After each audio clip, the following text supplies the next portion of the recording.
Tapi ini tidak bisa menjadi alasan bagi kita untuk mencela mencerca orang yang kebetulan ditakdirkan Allah hari ini menjadi Bani Israel. Karena apa?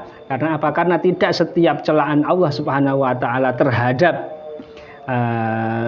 sebuah komunitas, terhadap orang itu menjadikan bagi orang yang berakal boleh ikut mencela orang tersebut.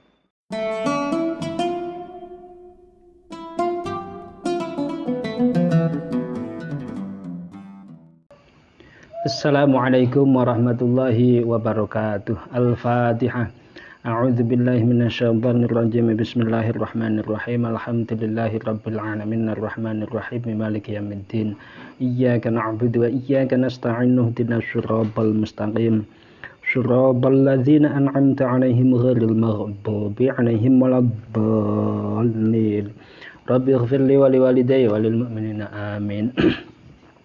Teman-teman di mana saja berada, alhamdulillah pada malam hari ini kita bisa melanjutkan kajian tafsir surah An-Nisa yang pada malam hari ini masih melanjutkan beberapa peristiwa yang dialami oleh Bani Israel.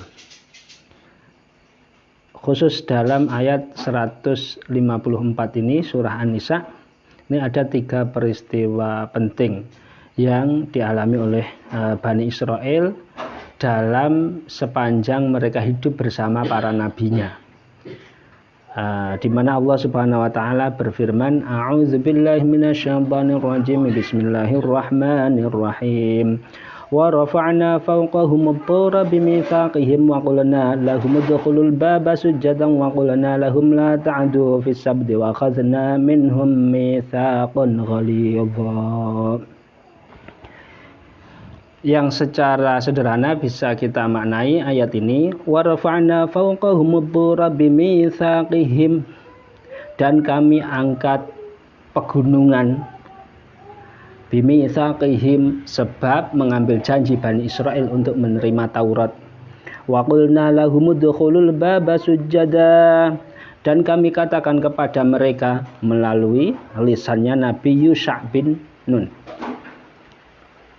udkhulul baba sujada, masuklah pintu sebuah desa, pintu sebuah daerah.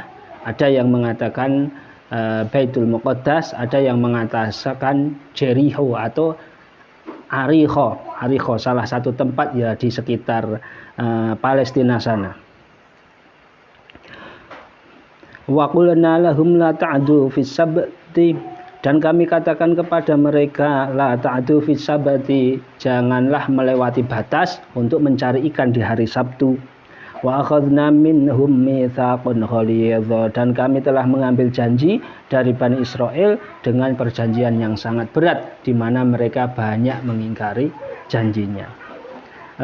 Teman-teman yang berbahagia, dalam ayat ini ada 3 peristiwa penting yang dialami oleh Bani Israel ketika mereka hidup bersama para nabinya. Yang pertama adalah wa rafa'na fawqahum at-tura bimitsaqihim.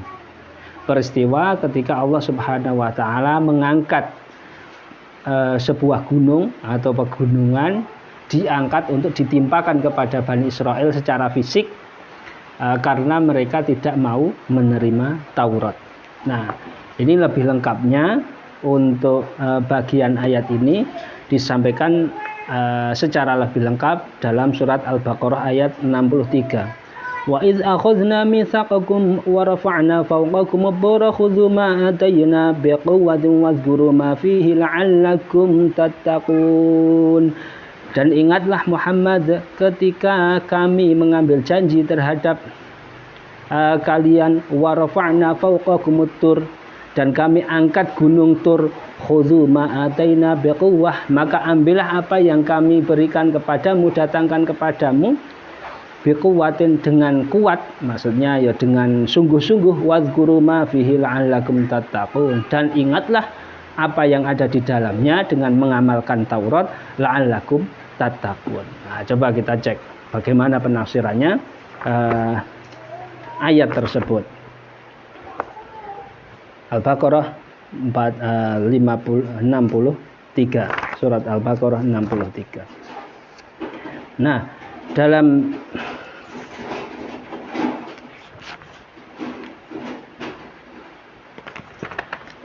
ayat ini peristiwa ini terjadi dijelaskan oleh para mufassirin, oleh Imam As-Suyuti, oleh Al-Imam Ahmad bin Muhammad As-Sawi, oleh Syekh Nawawi Banten dan mufassirin ahli sunnah lainnya, dijelaskan bahwa peristiwa ini terjadi ketika Nabi Musa menerima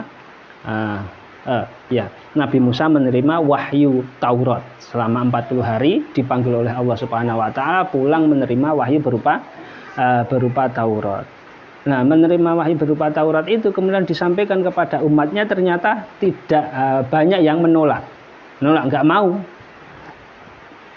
Nah, karena nggak mau itu akhirnya langsung diancam oleh Allah Subhanahu wa taala. Nah, ini kalau kita kan umatnya baginda Nabi Agung Muhammad sallallahu alaihi wasallam, kita mengenal la ikraha fid din qad tabayyana rusdu minal ghayy, kan begitu. Tidak ada paksaan dalam agama Islam. Tapi dalam konteks zaman dahulu, kalau nggak percaya ya mau sama Allah Subhanahu wa taala ya langsung diancam seketika itu. Nah, itu bedanya umatnya baginda Nabi Agung Muhammad sallallahu alaihi wasallam yang aladinis samahah, yang agamanya itu ringan, tidak ada paksaan dan yang lainnya, beda dengan ajaran taklif atau aturan agama pada masa sebelum baginda Kanjeng Nabi Agung Muhammad sallallahu alaihi wasallam. Orang tidak percaya Taurat langsung diangkatkan gunung untuk ditimpakan kepada mereka. Nah, atur ini sebenarnya apa? Atur ini sebenarnya maknanya adalah atur itu gunung, al-jabal. Tapi gunung mana? Nah, para ulama mufassirin akhirnya menjelaskan bahwa yang dimaksud gunung di sini adalah Jabalun Ma'rufun fi Palestin, yaitu pegunungan yang terkenal di Palestina. Ada yang mengatakan Ad-Dur atau Jabaluz Zaitun, Gunung Zaitun, ya pegunungan di Palestina. Nah, itu yang diangkat pada waktu itu ketika umatnya Nabi Musa alaihissalam tidak mau menerima Taurat. Bahkan ini akhirnya ada sisa-sisa peristiwa ini sampai masa-masa penulis kitab seperti masa Imam Ahmad bin Muhammad As-Sawi. Beliau menyebutkan begini: wa hasilu dzalika anna Allah Ta'ala lamma ata Musa at-Taurat amarahum bisujud syukran lillahi abau min qabuli taurah wa sujud.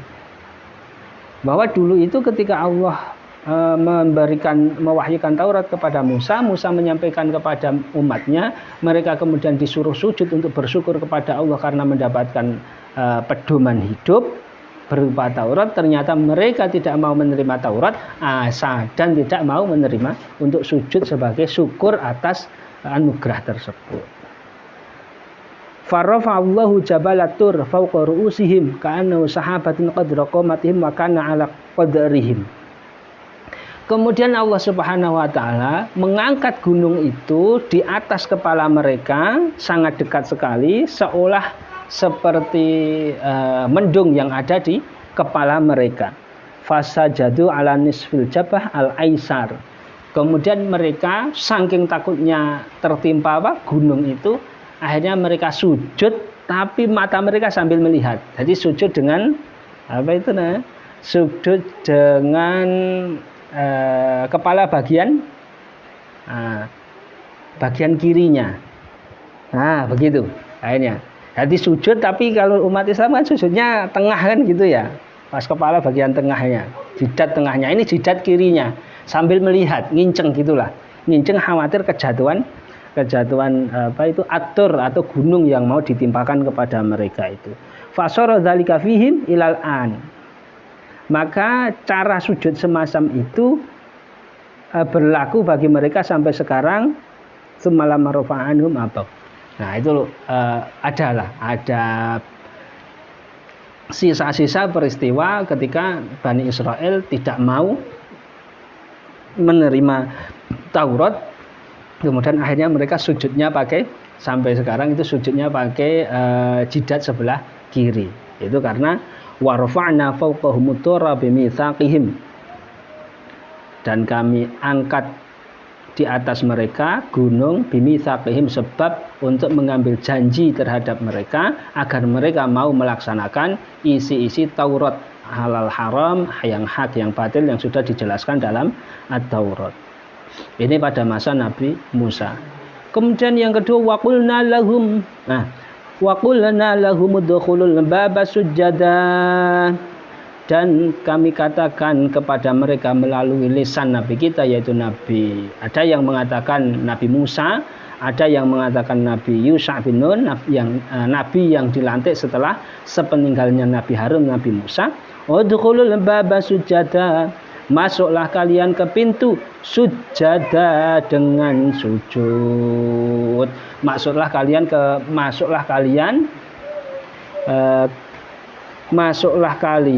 melewati pintu, maksudnya masuklah kalian ke daerah itu dengan melalui pintu utamanya sujada, dengan sujud. Macam ada yang menyatakan memang dengan sujud beneran, ada yang menyatakan yang populer adalah maksudnya sujud adalah inhina, dengan menundukkan kepala, atau inhina dengan membungkukkan badan. Wa qulna lahum la ta'du al-ayah. Nah, ini peristiwa yang dialami Bani Israel ketika bersama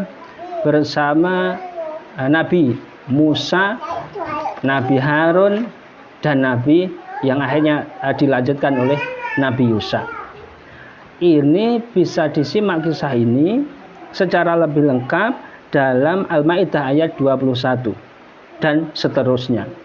Ya qaumi dukhulul ardhal muqaddasata allati kataballahu lakum wa la tartaddu ala adbarikum fatanqalibu khasirin. Wahai kaumku Bani Israel, masuklah kalian ke bumi al-ardhal muqaddasah, pada bumi yang disucikan, allati kataballahu lakum, yaitu bumi yang diperintahkan Allah kepada kalian untuk memasukinya. Wa la tartaddu ala adbarikum, dan janganlah kalian pulang takut untuk memasuki daerah itu karena butuh perjuangan, butuh jihad.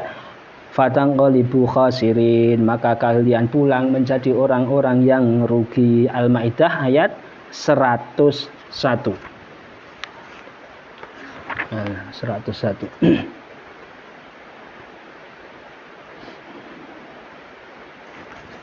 Al-Maidah ayat 21. Nah, kalau ceritanya ini lebih panjang. Bani Israel itu kan awalnya pada masa Nabi Yusuf menjadi pemimpin di daerah Mesir, akhirnya kan mereka tinggal di Mesir. Tapi setelah Nabi Yusuf meninggal, ganti kepemimpinan, akhirnya ada Fir'aun, ada macam-macam, ada pemimpin yang lalim, yang zalim. Akhirnya kan ditindas, dijadikan budak, dijadikan orang rendahan lah, tidak punya martabat di Mesir itu. Akhirnya Allah memerintahkan Nabi Musa untuk menjadi nabi mereka, menyelamatkan mereka untuk pergi mencari tempat lain selain yang di Mesir, yaitu Al-Ardul Muqaddasah tadi. Ada yang mengatakan Syam, ada yang mengatakan maksudnya adalah Ariho, Jericho, ada yang menyatakan maksudnya adalah Baitul Maqdis atau Baitul Muqaddas yang ada di Yerusalem. Nah itu. Nah, bagaimana mereka ketika itu?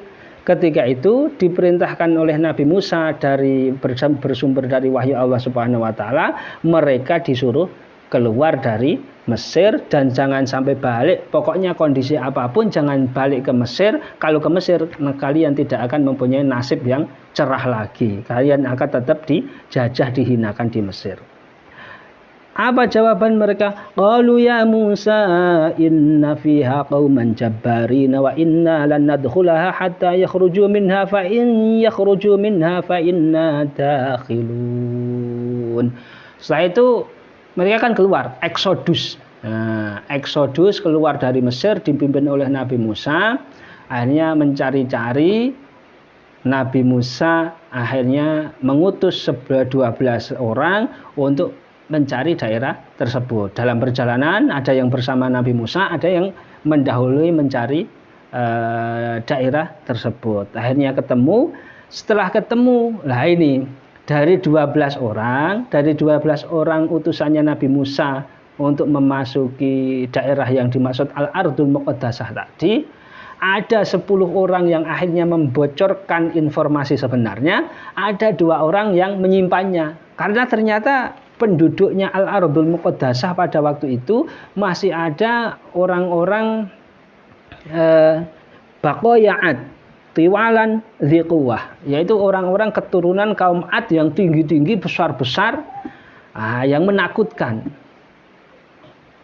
Ini mau pulang ke Mesir jauh, mau apa itu masuk ternyata tantangannya seperti itu, perlu jihad fisik. Ini bagaimana?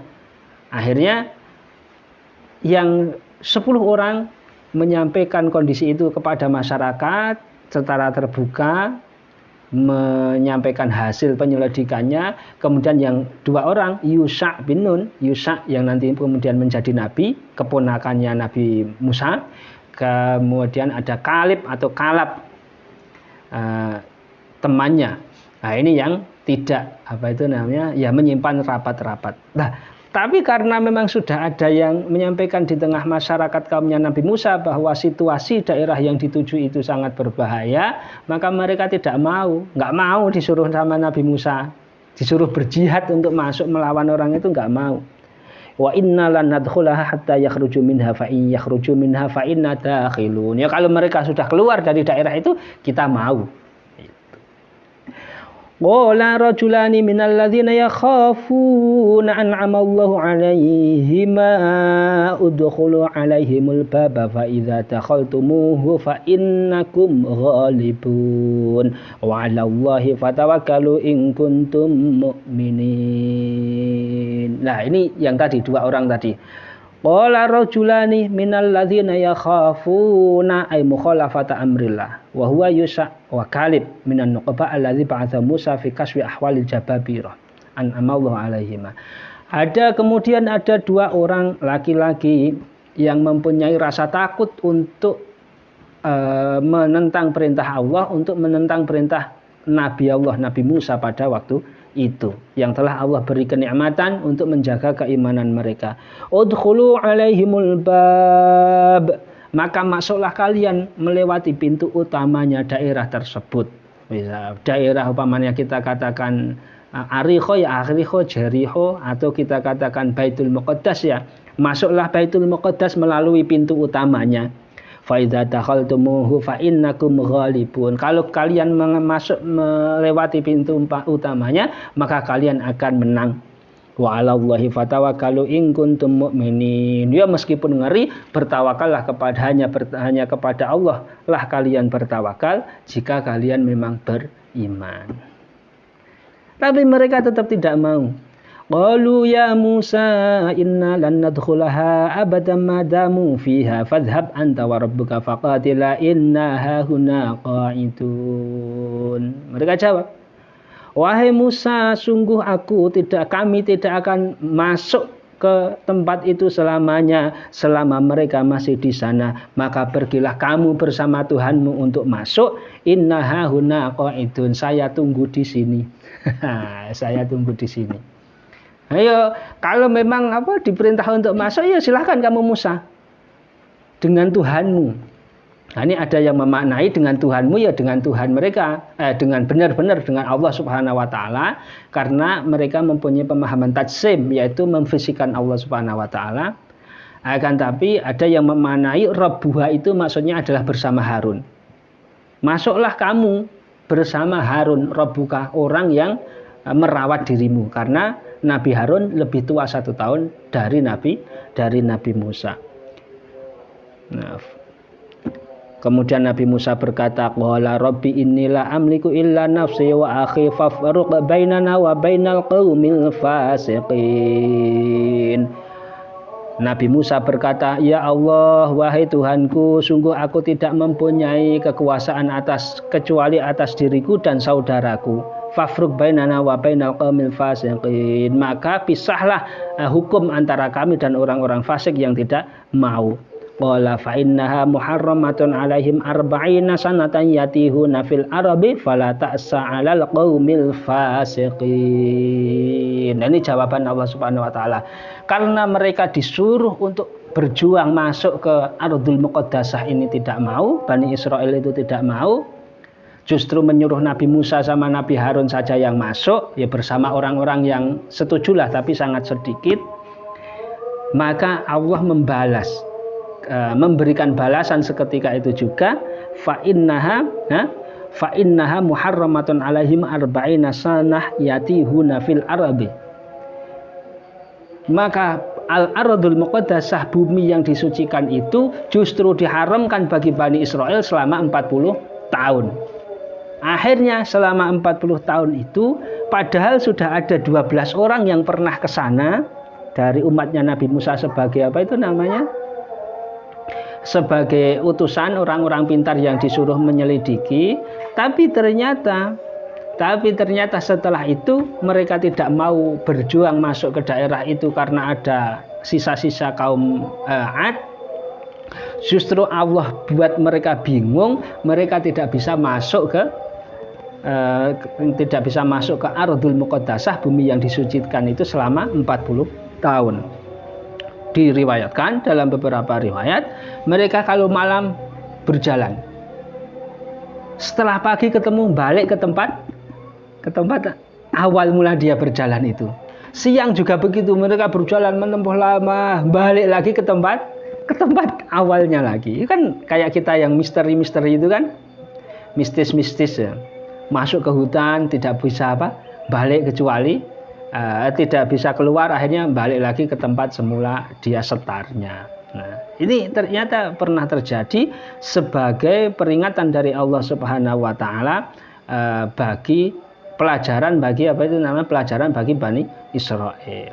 Akan tetapi bagi orang-orang yang beriman, Nabi Musa, Nabi Harun kemudian meninggal di dalam situasi semacam itu bersama kemudian lahirlah atau diangkatlah Yusa sebagai nabi pelanjut Nabi Musa.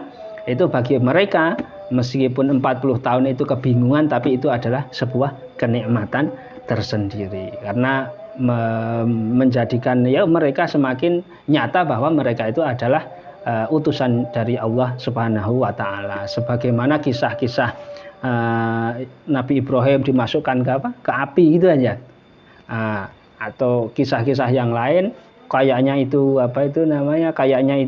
sengsara, sebenarnya itu adalah situasi atau kondisi yang penuh hikmah dari Allah Subhanahu wa taala. Kemudian yang terakhir berkaitan dengan asab itu peristiwa yang terjadi yang dialami Bani Israel bersama Nabi Dawud, di mana Allah berfirman, wa qulna lahum la ta'du fi sabti wa akhadna minhum mitsaqan ghalidha. Dan kami katakan kepada mereka Bani Israel, la ta'du fi sabti, janganlah kalian melewati batas untuk dilarang menangkap ikan pada hari Sabtu. Wa akhadna minhum mitsaqan ghalidha, dan kami ambil dari Bani Israel janji yang sangat berat sehingga mereka banyak yang melanggar janji. Secara prinsip ayat kisah yang terakhir ini bisa dibuka dalam surat Al-A'raf yang lebih lengkap.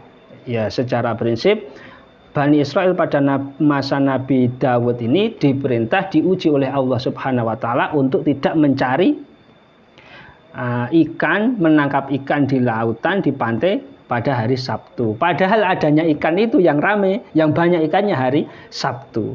Akhirnya mereka pinter, ada yang ada yang ngakali, ya nangkapnya tidak hari Sabtu, tapi dipasang dulu dipasang dulu jaringnya, pas rame-ramenya jaringnya ditutup hari Sabtu, ngambilnya di selain hari Sabtu. Tapi akhirnya juga mereka mendapatkan pelajaran dari Allah Subhanahu wa taala. Walhasil inilah 3 kisah Bani Israel bersama nabi-nabi mereka, yaitu ketika mereka diancam oleh Allah Subhanahu wa taala untuk dijatuhi wa rafa'na faqahumut tur, dijatuhi gunung ketika mereka tidak mau menerima ajaran Taurat. Mereka kemudian bersama Nabi Musa Kemudian ketika mereka mau masuk pintu Al-Ardul Muqaddasah bersama Nabi Yusa, mereka tidak mau juga. Kemudian kisah hari Sabtu di mana mereka dilarang untuk diberi ujian oleh Allah untuk tidak mencari ikan di hari Sabtu, tapi ternyata mereka langgar juga. Nah, ini kisah-kisah Bani Israel zaman dulu seperti itu. Tapi ini tidak bisa menjadi alasan bagi kita untuk mencela mencerca orang yang kebetulan ditakdirkan Allah hari ini menjadi Bani Israel. Karena apa? Karena tidak setiap celaan Allah Subhanahu wa taala terhadap sebuah komunitas, terhadap orang itu menjadikan bagi orang yang berakal boleh ikut mencela orang tersebut. La yuhibbullahul jahra bisu, sebagaimana penafsiran sebelumnya. Wallahul muwaffiq ila aqwamit thoriq. Ketemu pada kesempatan berikutnya. Wassalamualaikum warahmatullahi wabarakatuh.